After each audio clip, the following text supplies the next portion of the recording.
নারী জাতি খুব ভয়াবহ জাতি। এই ছেলে, আজ থেকে তুমি কোনোদিন আর কোনো মেয়ের সাথে প্রেমের গল্প করো না। তুমি ধ্বংস হবে, তোমার বাপ ধ্বংস হবে, তোমার বংশ ধ্বংস হবে, তোমার জাতি ধ্বংস হবে। ওকে তুমি চিনতে পারোনি, ও কি জাতি? ও নারী জাতি।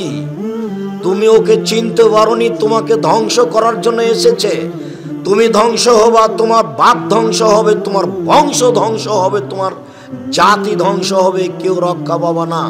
তুমি ওকে চিনতে পারোনি। আল্লাহর নবী বলছেন, মা তারাক্তুবাদি ফিতনাতান নাযারালা রিজালা মিনান নিসায়ে, আমার জীবনে আমি ছাড়িনি কোনো বস্তু যেটা পুরুষের জন্য বেশি বিপজ্জনক হতে পারে নারীদের চেয়ে।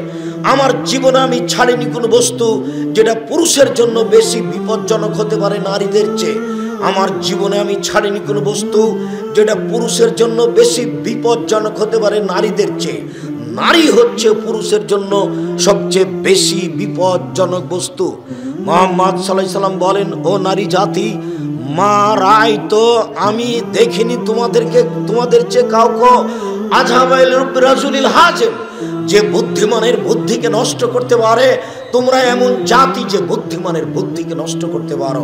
ও নারী জাতি, তোমরা এমন জাতি যে বুদ্ধিমানের বুদ্ধিকে নষ্ট করতে পারো।